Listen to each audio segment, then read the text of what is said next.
So nice to see everyone. Go ahead, have a seat, cross your shins.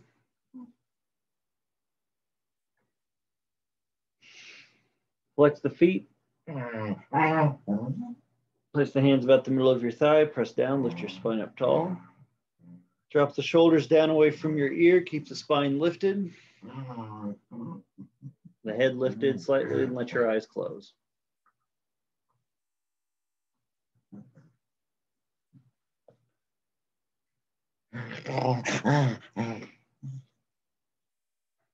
Take a few moments before we begin.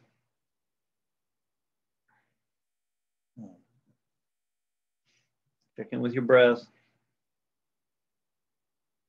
See what it has to tell you about how you feel, about where you're at in this moment, not just with the big, easy things to answer, pain or no pain, or where you are emotionally.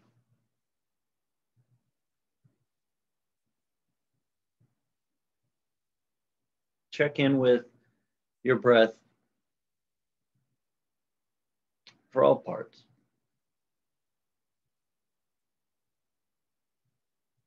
Where are you disturbed? Where is your breath disturbed, right? So if pranayama is the breathing techniques that we obtain awareness of our breath through, just as asana is the physical techniques that we gain awareness and health in our body through.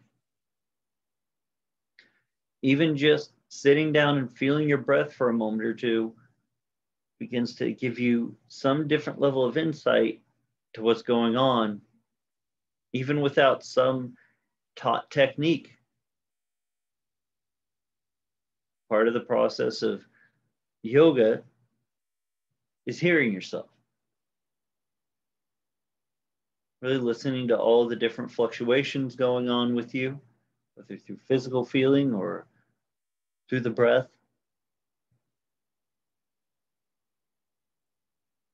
Instead of just being caught up with what's going on. Right? You don't have to be along for the ride.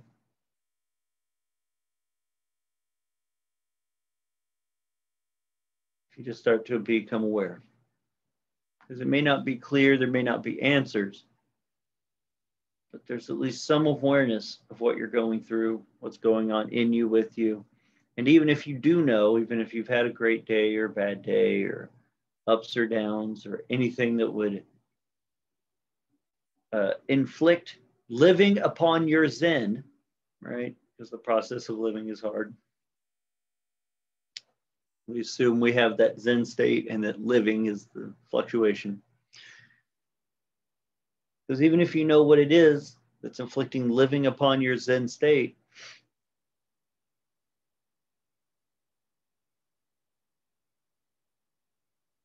understanding it ultimately gives you, and being aware of it ultimately gives you some level of ability to change it.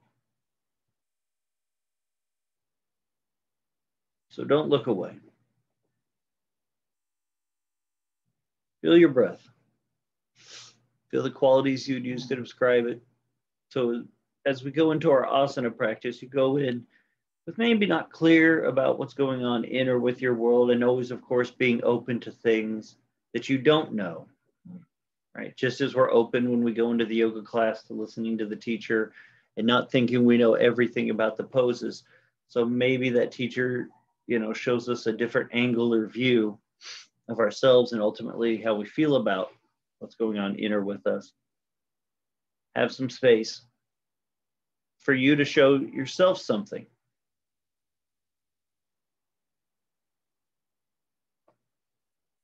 And that whatever you learn or choose to do with your body in this practice, it's not about doing the right thing. There's no right answer. The only thing I know to do is to do the kind thing.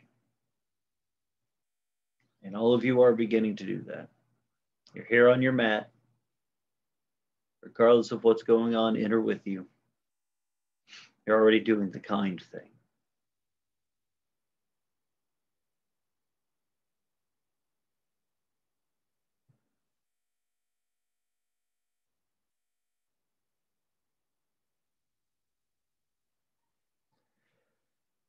Go ahead and bring the palms together at the chest, thumbs touching the sternum. We'll Om shortly 3 times, then we'll begin. Take a nice breath in.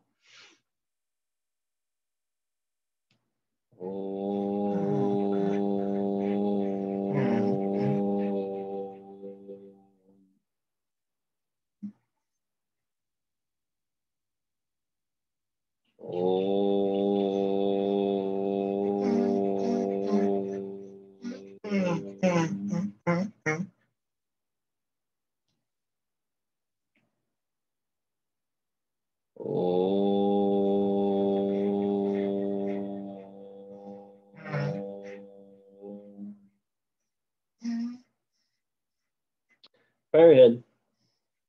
Salute the essence of yoga inside yourself. Bring your hands into your lap. Let your head rise and your eyes open. So then I see everybody, go ahead, come forward off of your bolster or your whatever you're sitting on. Take your bolster or cushion or pillow or folded up blankets or whatever you want to use for your own practice today. Lay that across your mat and then take the top of both feet flat onto that support. I wouldn't recommend using like a yoga block for this right out the gate. If it's the only thing you have, at least put some level of support on it, like to soften it. But if you got a bolster or a couple of yoga blankets folded and bolster fold, that's fine. You just want to add some height to the feet where you can sit back on the heels with the knees together, thighs together. Every dog just makes some noise. They are not happy about footwork either, as you can tell.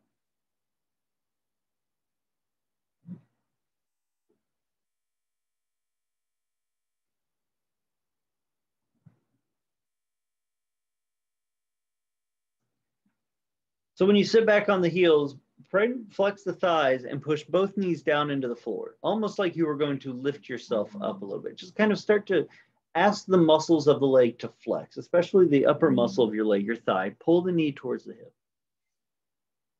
And then feel how the foot presses down into the bolster. And because of that bolster, you're going to have a little fabric or the lower blankets or whatever. You might be able to feel pressure in your foot a little differently. And so you got to kind of check, is each foot pressing equally? Is one foot curved in towards the other more? Is there strain in one foot and not in the other foot? And even though you can't create perfect symmetry because, you know, we've lived a life, you don't get everything to be perfect like that immediately. You just have to, again, start being aware of it. Dustin, her left toes curl across towards her right more. And her right foot wants to go forward slightly in front of her left. It may not make a big physical difference being aware of that and having that, but what it does is it reinforces what is closer to symmetry rather than being passive with misalignment like that.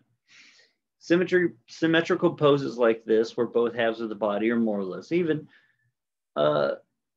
are useful for kind of getting that reading. It's why we do Tadasana and things like that. And so a lot of times if you're beginning to work on a part of your body that can be challenging, which is every part of the body, let's be honest, that I know of, you know, looking at it from at least trying to find a balance point between the two or learn what each part are doing. One is not more right than the other maybe, but somewhere in this, if you start to like become aware of one foot's unevenness or the other, you might find a way that over time it evens back out. Become aware of where you are rather than think that you're automatically wrong and then continue to fight and correct it. So remember, ultimately, there's supposed to be a point, I guess, at the end of all the yoga, at the end of whatever amount of lives or reincarnations, if that's your thing, that you are supposed to have all that like symmetry and release and no pain or no tension. But I don't think anyone's the Buddha here. So you just kind of feel and see what is going on in your feet, where the aches and pains are. And it may be achy and uncomfortable. because there have been things in your life up to that point that have happened that are achy and uncomfortable. Take your feet back behind you, turn both toes under. Remember what I said last Tuesday, that idea that, you know, if you're on a journey with your body here, your feet are the things that carry you in that. So when you turn your toes under, sit back on the heels with the hips, knees staying on the bolster. And even here, feel what's going on in your foot. Are both sets of toes turned under equally? Don't try to force it. Just feel where you are, not what's right. Because if you come into yoga, I think it's easy, especially in the Iyengar system, to come into it and think that every time there's an adjustment or a new thing, it's about your being wrong about where your body is. And that is not true. It's just about insights the teacher gives you to look out for, so you may then notice where your heel is or your toes are or your arches are. And that's the point, is being aware of that. And ultimately through doing this, to learn deeper awareness, you find something different. You may not be anything wrong. Dustin? Yes. I have a bone spur on one of my toes. Ow. So, what do I do with my foot that has that? So is it painful to sit back on both on either foot position, flat or turned under? Flex them. Flex, so turned under like this, where the toes are turned. Yes. Turned like that. When you then, it becomes the act of, is there anything you have that props the ankle up higher? So if I, hold on. No. Just as an example, this isn't a necessary tool. It's just a roll we have here. So if Tristan had that issue, I would have her do that with her foot, so it hangs over it more and is in that same foot shape. So if you have both, like some blankets you can roll up or something like that, that's acceptable. You won't be able to pick your knees up or lift the legs.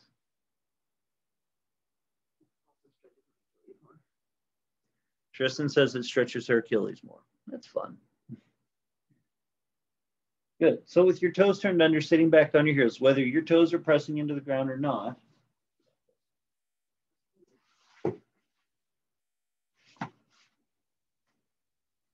here, when you sit back, kind of then feel each foot press into, whether it's the floor or your roller here. Feel how your knees press into the bolster. Is one knee pressing down harder than the other? Just become aware of it. This is not critique. This is not right or wrong, but you're in a shape that is uncommon for your body, right? Not unnatural. Remember, yoga poses are not unnatural shape. They're uncommon shape, because you can naturally do all these things. But feel what the uncommon structure of the pose is trying to tell you about you, other than, oh my God, my toes hurt, and Dustin doesn't want to shut up. Pick both knees up if you can. If you have, like Rebecca with the bone spur, don't worry about picking your knees up as much. If it's okay on your foot, sure. Don't force pain, right? There's suffering for good reasons, and then there's just suffering because.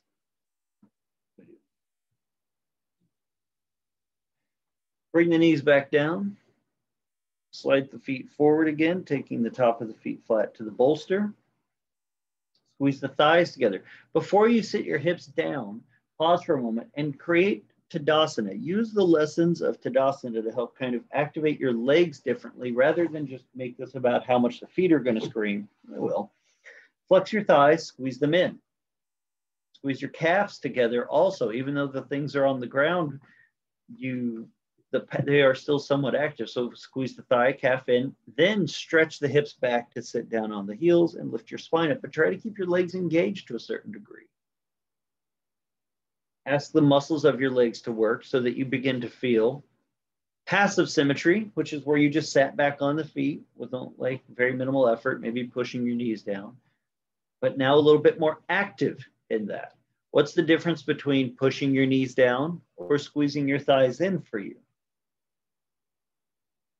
Does it change anything in your foot? And there is no right or wrong answer, but you start exploring this.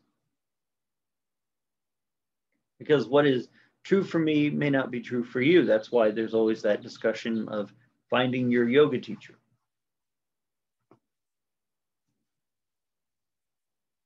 Even then, what the teacher says may not be true for you, but it's what you're learning that day. Come forward. Keep your feet on the bolster. Take your right foot over your left arch. Not just the toes, but slide the right knee back just a hair so you get the large bone on the top of the right foot across that left arch and sit back on the heels. If this is too uncomfortable, it's appropriate just to sit back on the feet normally the way you were.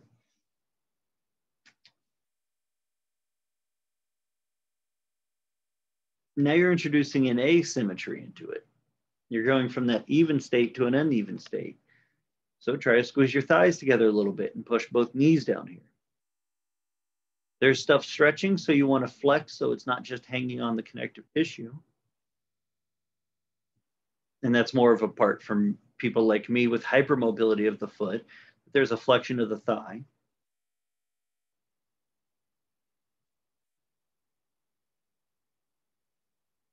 And then for a moment, flex the feet a little bit in a way. So instead of just letting your weight press on the bone and the muscle, press the top of your right foot down into your left foot. Press your left foot into the bolster, almost like you were going to sit up, if that is possible.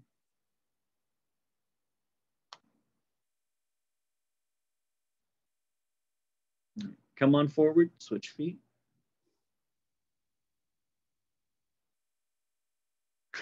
So remember, I said this Tuesday, and if you weren't here, I'll say it again. Go ahead, sit back, crossing your top of your left foot over your right arch. That as we continue down towards in-person classes again, we're going to use this time to work on the seated poses that pranayama are traditionally done in, preparing our feet, knees, hips, back for that.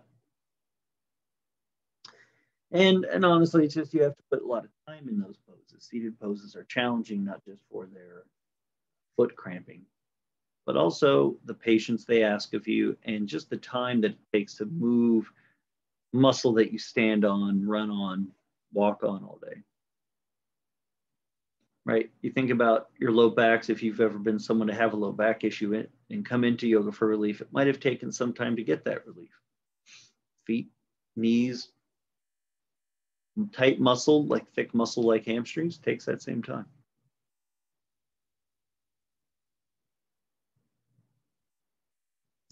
Couple more seconds. And so try to flex the thighs, squeeze the thighs in gently. Just firm them in, stabilize them in. Don't have to like shut the doors, slam the door shut.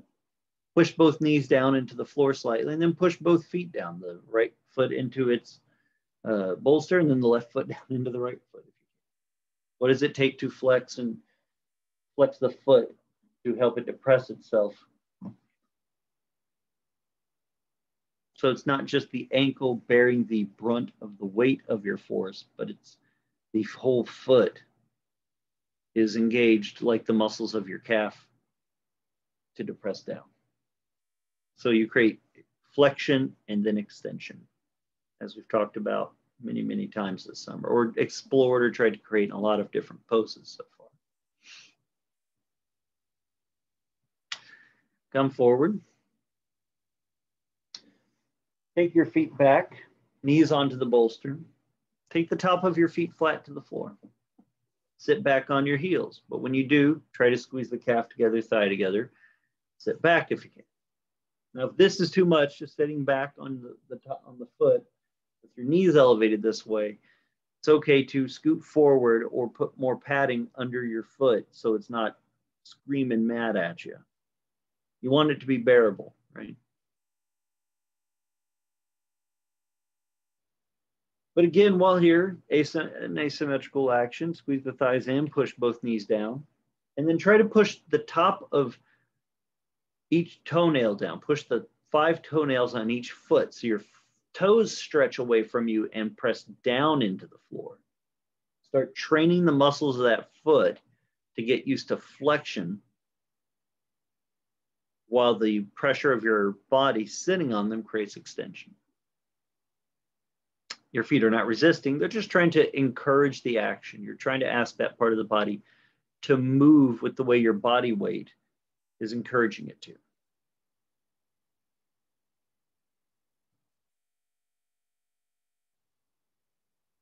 Good.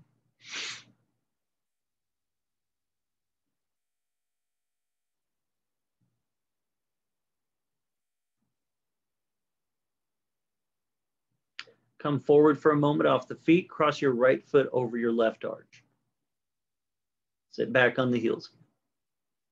You feel that right foot depress down into the left arch. But when you do, press the left toes down, press the right toes down into the left, left down into the floor. So there's an extension of the toe away from the foot and down.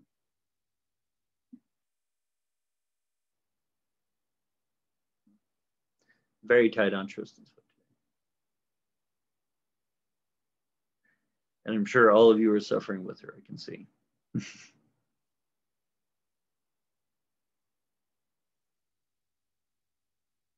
Go ahead, switch your feet. You may not even be able to sit back your full weight on your feet, maybe even one foot versus the other because it is so tight.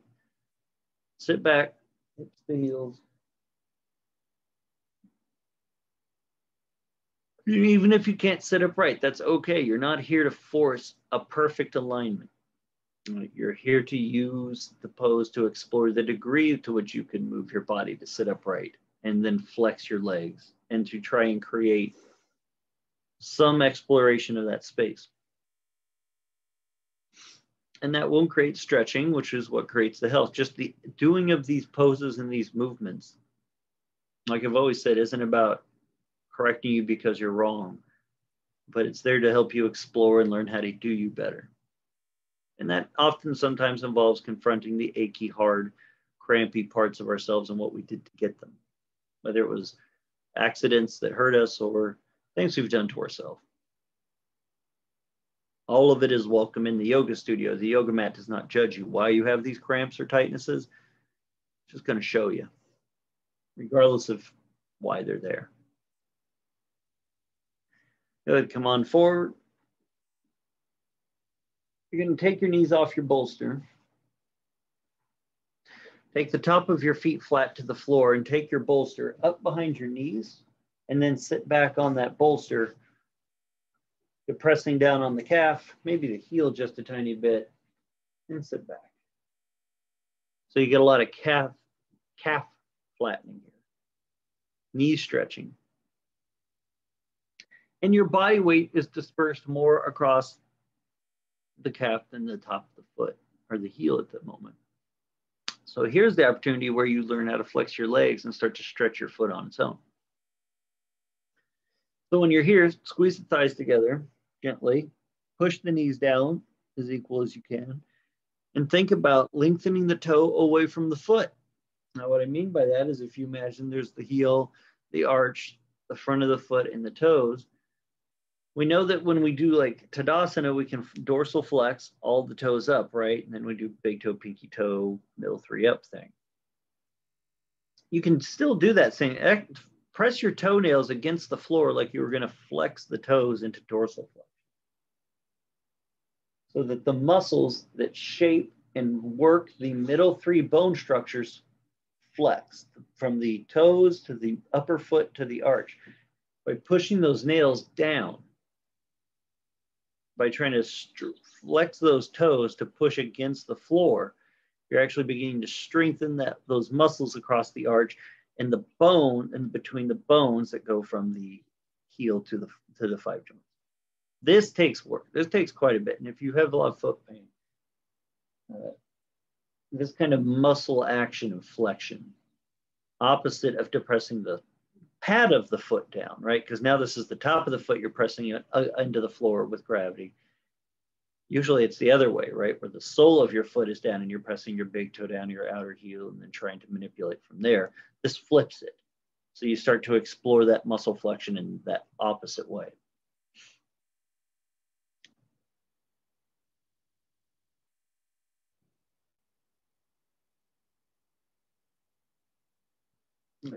Come forward, take the bolster out from behind your knees. And if you can, sit back on your heels without the bolster.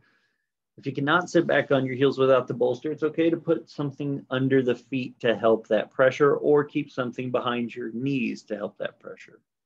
So if you can't sit your hips to your heels because of tight hips or any particular reason, put something between your hips and heels to do so, blankets, bolsters. I would much rather you stay in this action than kind of hover your hips and not get that release. All right. So now, press the thighs gently together, press both knees down into the floor, press the tops of both feet, tops toenails down to the floor. You can lean back a little, try to keep your hands on your own body, as it were. Don't take your hands behind you yet, but lean back just a little and try to pick your right knee up off of the floor. It can happen, trust me. For those of you, some of you are like, oh, this hurts, this is a lot, I can't get my knee to come up. It does lift. It just takes a lot of muscular action across of the top thigh and folding of the ankle and stretching the ankle. But it will also get better the more you press the top of the toenails down into the floor, because the base stabilizing point is not the ankle that's screaming, but the whole top of the foot. Drop your right knee, try your left knee for a moment. Try not to lean too much with it, but just try to flex and pull it up, not out. When you lean, you're kind of pushing, you're lifting your knee off to the angle. Like if you lean to your right and then your left knee comes up easy, it's really not coming straight up. It's kind of hooking off to the left. By keeping your weight a little more or less centered and trying to pick it up from this strong muscle and the flexion of your thigh to lift, you're really asking a lot of deep fold into the hips. And again, then you have to press those toenails down into the floor so that the point of pressure is not just the heel, the ankle, but across the length of that foot. Now try to lift both. You may not. It's real hard. And it may feel like you have nowhere to go with your upper body, but you have to learn to sit your upper body down into the cup or the arches of the foot. So it's almost like you're learning to sit past your heels so your upper body weight sits into the arch. So there's that somewhat lifted action. And this takes a lot of time, but you got to push those nails down, squeeze those thighs in slightly. So you're working really small, fine muscle. All right, come down with your knees, walk your hands out to the end of your mat, go to downward dog for a minute and give your foot a little bit of a break. For now, there's still more to do.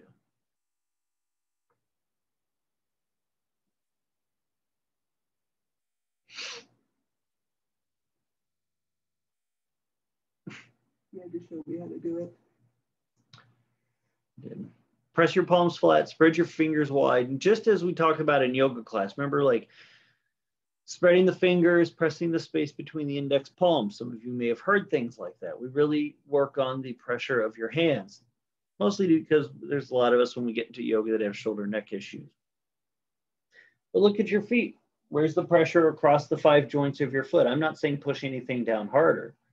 But what I'm going to ask you to do is if there's the heel, the arch, and the bones that go from the heel to the toes, instead of trying to press any of that down, stretch the toes away from the heel, but then stretch the heel back towards the room behind you and let your heel start to come back and down. So the heel of the foot is the bone stretch of this pose. If you really stretch your legs long, push your shin to your calf, push your thigh to your hamstring, push your bone between the knee and the heel, the shin bone, into the back outer edge of your heel and stretch the foot that way. Your toes lengthen away from your foot, your heel goes away from your foot. So those 2 points, the foot has to flex to create it. There's a very active foot position in this. Pick your heels way up in the air again. This is why I teach it with the heels way up in the air for a long time. And I still practice much of it with heels up in the air. It helps you flex your legs. It changes your arches. But that's also dumping all of your weight into your front ankle, and that's not good all the time. So when you start to stretch the heel back again, stretch your toes away from your foot, especially the big one, and then push that shin bone towards that backside of that heel, the inner calf still lifting, the inner arch still coming up, but use those strong legs to shift and push your weight against the arch of that foot, or the sole of that foot. Drag the sole long, as one of my teachers would say. Stretch your soul to discover your soul. And we're not going to worry about the arms too much. Just try to be aware. Can you lift? Can you widen the shoulders from the neck? Can you open the chest? and not hang in the abdomen, but lift the core body up as you use the leg power to push back and stretch down into the heel. Take a breath. Come on down to your knees. What, you think I was going to make you turn your toes under like I did last Tuesday? You should be practicing. Grab a block and sit on that block with the block between the feet and the top of the feet flat. So hero pose, Virasana. The block is turned wide across your hips, and whatever height the block needs to be. It can be 2 blocks on edge, it could be 2 blocks flat, 1 block flat, 1 block tall, whatever height you need to sit back comfortably with the top of the feet flat to the floor.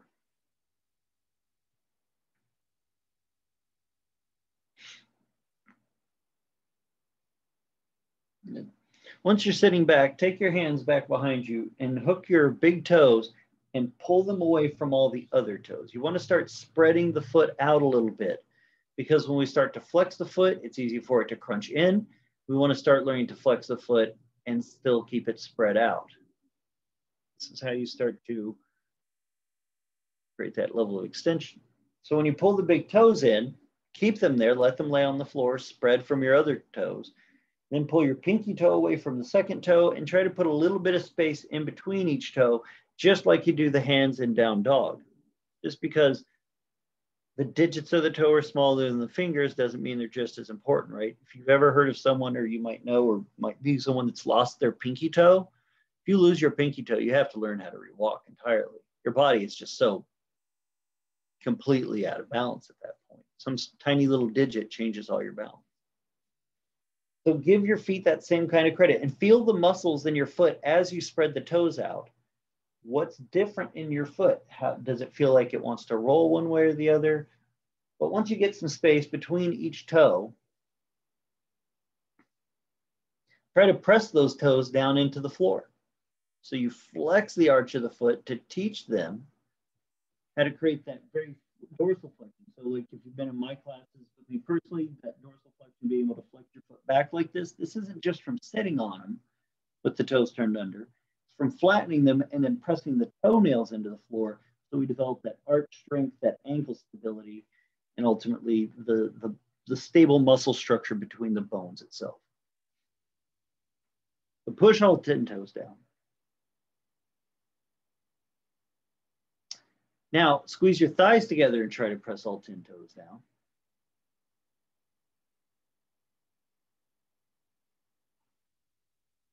Got to keep them spread. Now push your knees down into the floor and see the difference with trying to keep all 10 toes down, pushing all 10 toenails down.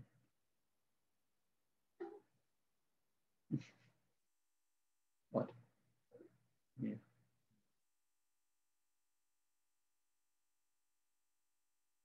Good. And you sit in it and you feel the action that pressing your knees down, squeezing your thighs in. And when you press your knee down, don't just press the inner knee down, press more the outer knee down. Because if there's the kneecap, the inner knee, the outer knee, press the outer knee down more into the floor.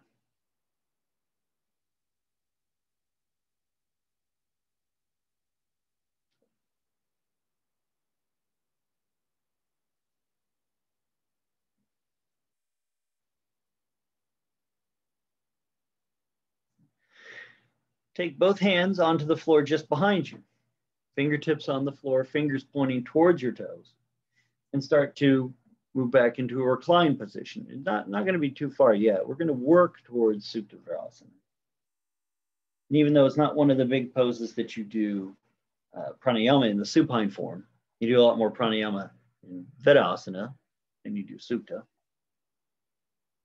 Still a very good pose to help you lengthen a lot of the muscles that go down from your legs into your foot, because ultimately we want to sit in these forms comfortably for a long period of time so you can sit there and modulate the breath and learn all these things. So press your toenails down. And notice when you press your outer knee down, press the toenails down. The glutes want to lift a little bit. That is normal. Tuck your buttock. The more you tuck your buttock like you're trying to slide the top of your glute towards your knee, the more you're going to go through the quad. You're going to start to move the inner pelvic muscles into lengthen back. It also begins to ask you to lift your spine up tall off of the lower lumbar. The arms are taking that weight. So with the fingers pointing towards the toes, push the toenails down. Think about the bicep, that large muscle on your arm that holds, that connects your elbow to your chest, right there. Stretch that bicep down towards the wrist. Keep your elbow straight, but if someone were to stand behind you and grab that bicep and drag it downward, because when you do that action, when you stretch the bicep down away from the chest, your chest lifts and you lean the head back a little bit more. So the bicep descends to drag the humerus bone shoulder down. And that sets your shoulder blades so your ribs and spine lay on it. Bring your body up. As best you can, keep your thighs together, knees together. Keep pushing your toenails down into the floor.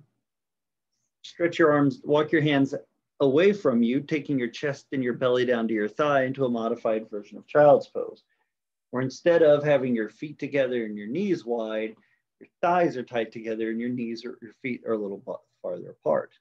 This can be very hard, very uncomfortable. So don't push down super hard to the point that you find breathing challenging.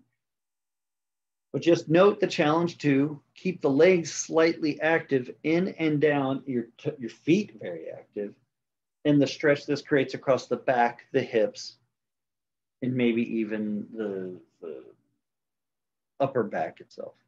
You may not go very far forward. I find this one very challenging still. I still practice it a lot. It feels like there's nowhere for the mass of your body, the front body, to go except to the back. And so the back muscles have to widen and have to release over time. So if you're tight here in the back, this pose is very hard because you might feel a lot of that back muscle doesn't want to let go. And that's all right. We're going to give it some time. We're just going to give a few more breaths here to create that looseness. So we're really taking one of the 6 seated poses where we're exploring the effect it has on us, not just our feet, but our backward action of it, the forward action of it. And then we're going to explore some lateral stuff too. Because if you're going to gain comfort in doing these poses for long periods of time in one spot where you're just seated and still, you have to do a lot of other mobility work around that pose to find comfort and also health. Right. Bring your body back up.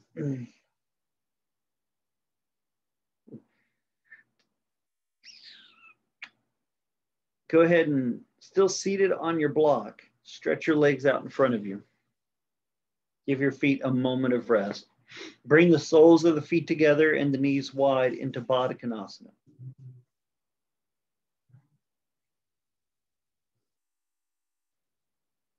Baddha Konasana, again, both soles of the feet together, the knees wide, still seated on your block, so you feel the pressure of the bones pressing the block, and you might feel them be uneven because they probably are. Mine are. Lots of people's are. But through that, you can't change that by kind of forcing your weight to shift. Trust the process of going through the poses and just be aware of you going through it. Every time you get on your yoga mat, especially with your teacher, it is not a test that if you're a good human or right or wrong. You're just here to learn you.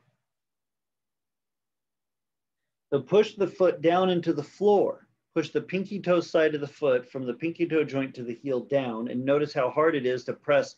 For me, it's easier to press the pinky toe down than the heel. Reason. So for you, try to correct and do that equally through the length of the foot. So you feel the thigh muscles have to flex to do so. So you're not, beware of just leaning forward and pressing the groin down to try and do this. But let your body stay lifted. Flex the thighs, flex your calves, and depress.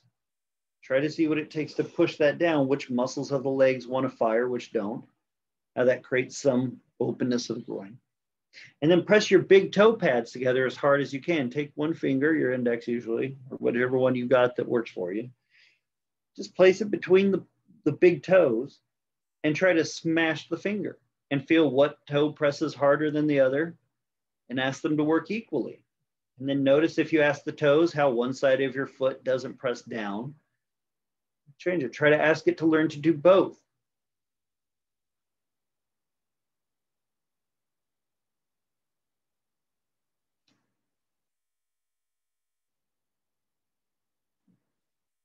Flex the thighs, push down through the pinky toe side of the foot. Now try to drag the heels towards you a little bit. Use that muscular action that's the drag of the heels in. If they were just going to slide along the floor, but you're on a mat, so they're stuck, use that resistance, and notice when you do, there's a lift of the lower back. So now your legs are in the action of lifting and creating correct lift of the spine. Baddha Konasana is one of the big six.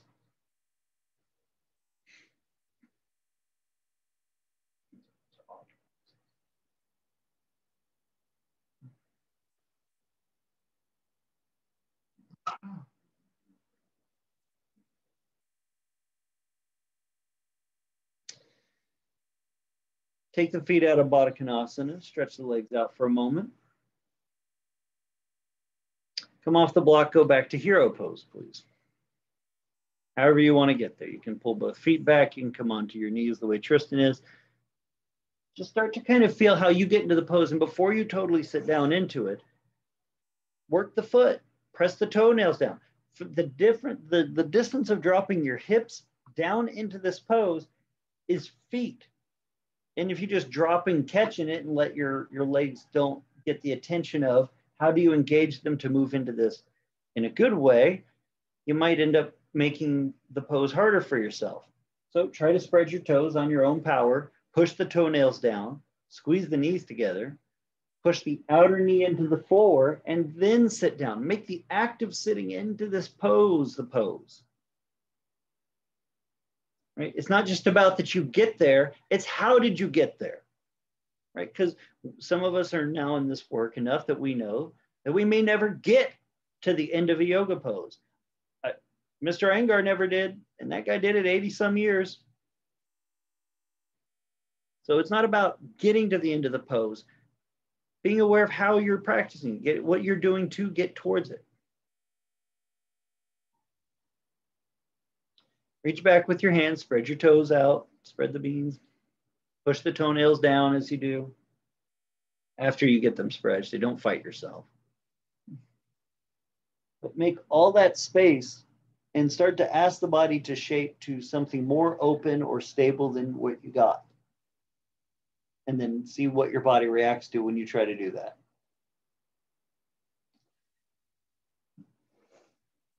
All right. Outer knee pushes down, thighs squeeze in. Take both hands towards the knees and lean forward just ever so slightly so the fingers wrap around the front of the knee. Now, if this is not possible for you for whatever reason, that you cannot reach forward and grab a hold of your knees like that, it's okay to use a yoga strap around the knees and then hold the strap slightly above the knee so you're not tilted down as hard. So you grip fairly firmly a hold of these things as you're seated. And then the action becomes hold with your fingers. You don't want to dig the nails in, but you want to try and press the pad of the fingers, the length of all the fingers into the knee. And then pull your chest up and back. So there's a literal widening of the back. When you pull your chest back, there's a flexion of the chest muscle to lift. And there's almost a traction of the shoulder down away from the neck. You're not throwing your neck back, but you're lifting from the whole mid-body back away from the leg itself. The knees push down to help do this. It's almost like the body is trying to force you backwards under its old power, but your arms are holding you in place. So push the outer knee down, press the toenails down. So you feel the hips sit into the block. Because if you do it right, there's a releasing action. I should say do it right, but if you might feel, so just use the language about doing it right. When you do it, you might feel a release to the lower back, not way up here the ribs, but right there at the lower lumbar to about the front inside of your hip. That might be a thing for you, especially if you get both knees down. and all 10 toes. This action, this flexed body action is what you learn to hold, and then you let your arms go in this pose. And then you sit and maintain that, because that is the stable leg to lower body to create a lifted breathing point. Come forward, stretch your arms out, take your chest, abdomen down to the thigh. So the reason we're doing the forward fold variation of this from hero pose forward is because it asks your lower back, especially the space right above your sacral plate and on each side of your lower back, really has to move, has to learn to move and widen. And that's even if you don't go very far down into the pose, but just the action of pushing your knees down and going forward in this way starts to create that. Just part of human anatomy, how the physiology of how we work. It's exhausting.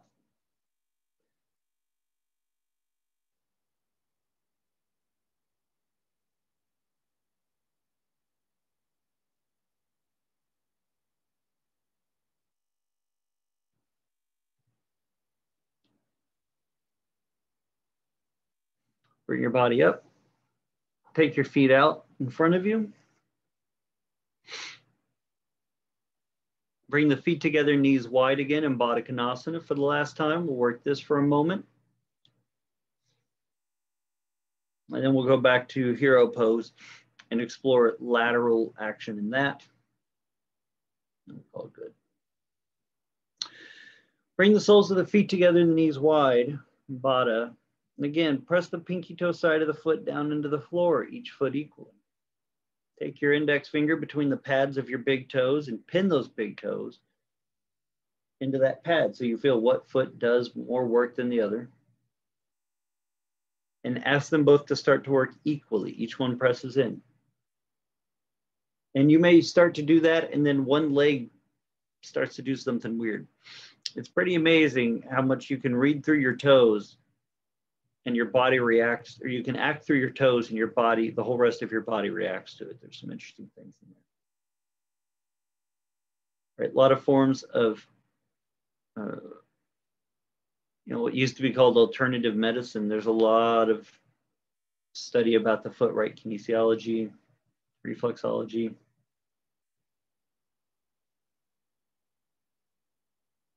I'm not saying any of that's particularly true, but I think that there is a certain amount of stuff that you can learn about the rest of your body through the part of your body that everything else stands on.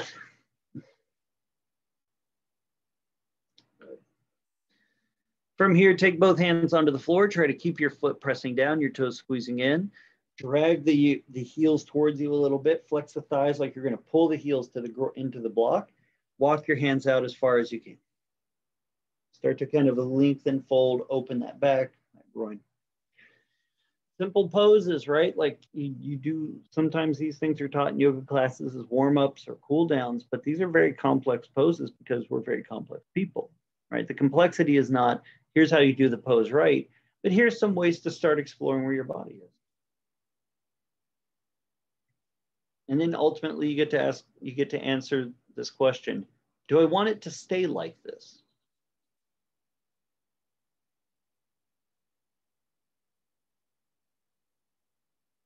And am I willing to do the things to change it?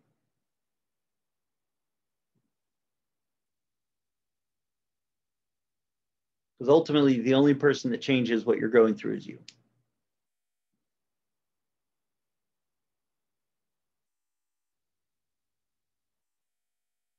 Bring the hands back to the feet, bring the body up.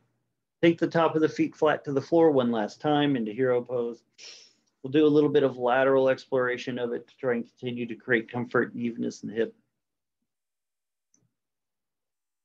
Thighs together, knees together. Before you sit down, try to spread the toes. Press the toenails down into the floor, press the outer knee down into the floor. Keep pressing that outer knee down as you sit down. So there's almost a slowness to it because muscle is guiding your body into a seated state.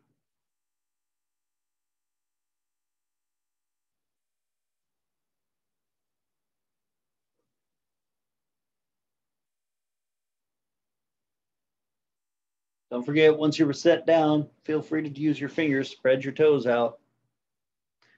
Always take the opportunity to get yourself there. All right.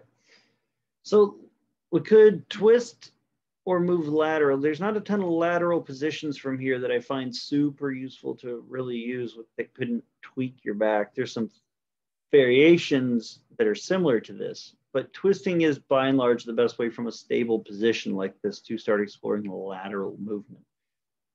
So to that end, you can begin to explore it a couple different ways. How do you twist without using the arms to torque and only work off your back, core, and legs, or how do you use your arms to help torque? So we'll use the arms just to start. Take the left hand, grab your outer right thigh, stretch your right arm straight up. Create lateral action in the right side of the body by lifting up through that right side. Push down through the legs so that right side helps get the lift. Bend your left elbow to begin to twist the body to the right.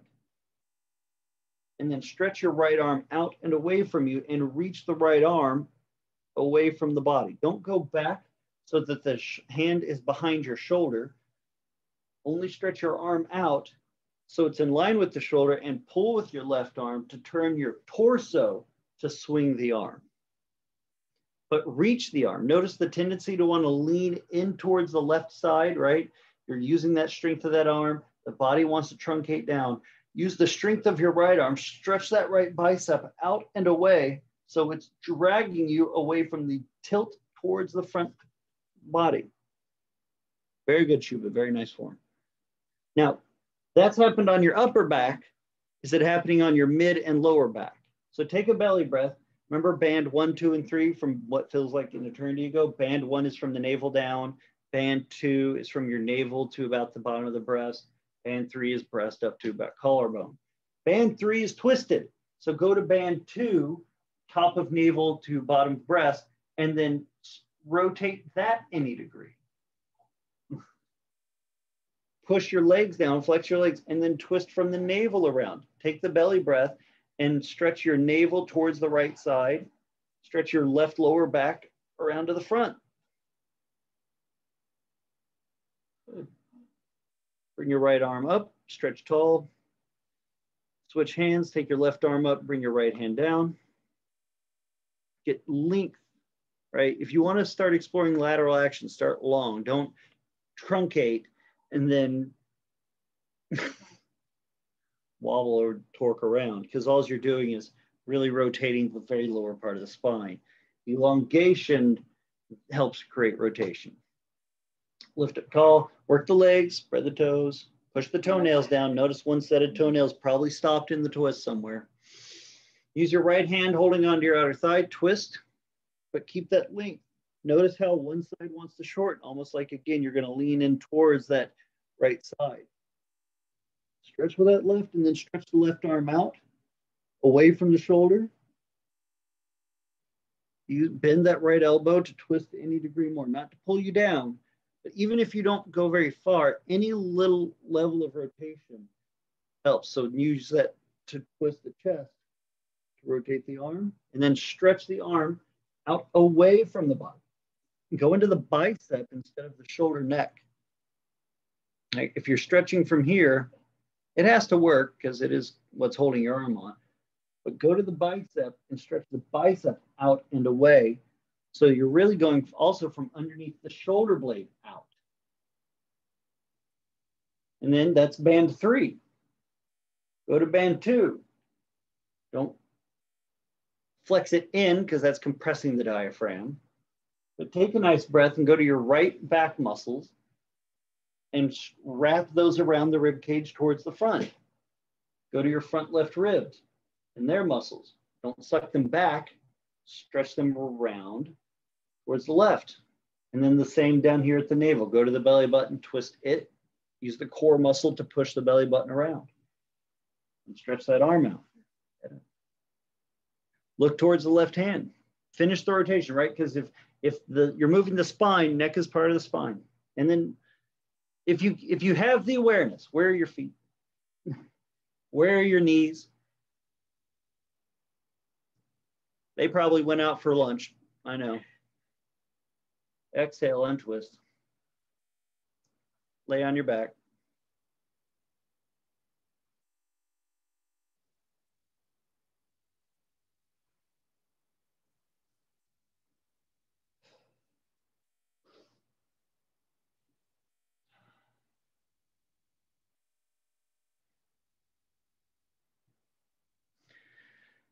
Lay back, my friends. Good job.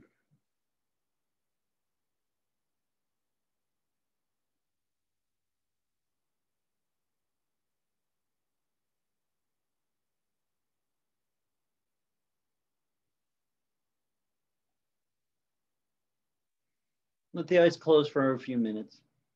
As you begin to again find your breath, check in with what's going on with it. What happened for you in this work? What judgment or critiques or insight did you obtain? And which ones really matter for you, for the world that you want, for the body that you want, for the life that you want past this point? Don't ignore the bad, but don't think that it's everything. And don't think all the good is your only destination. All the things that we go through, they shape and mold us, just as every class we go through. There's celebrations and jokes that might be funny, or camaraderie with other yogis, or relief and healing. But there is also difficulty, challenge, and sacrifice we make. All because there's belief that karmically, on some level, we did things that ask us to do that. Even if you don't believe in reincarnation, it's not your thing, but you start to think about it. What were the things you did 10 years ago that led you to where your body is today? Right? Your body's a living record of everything you go through. Yoga is not about looking at that record and grading it, but acknowledging that it is very deep and real and complex. And you're not a puzzle to unwind. Yoga is the Rosetta Stone that lets you learn the language that your life is written in. You feel it, have some understanding, and then the rest of the book of your life, you get a little bit more control over how it's written in your story.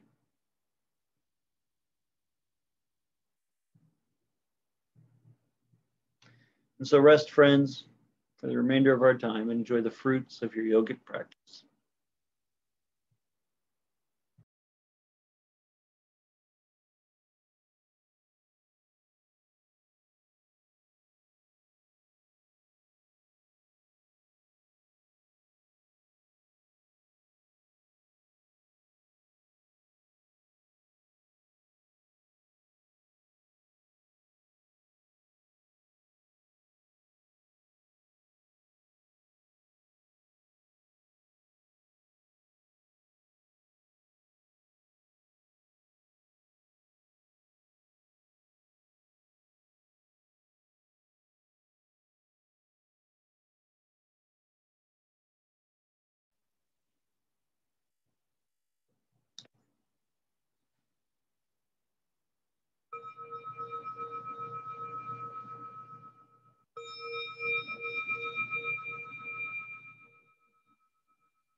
Slowly increase the depths of your breathing. Stretch the arms overhead, lengthen through one side, the other. Take a breath into the areas that you feel work the hardest, that you learn the most about. Let that breath invigorate them, encourage you, give you great courage to continue to explore them. Bend the knees, roll your body to the right, and on your exhale, take your exhale as you roll over, take another breath there, letting your head, heart adjust, laying on your side. And when you're ready, press your palms into the floor, and slowly up you come.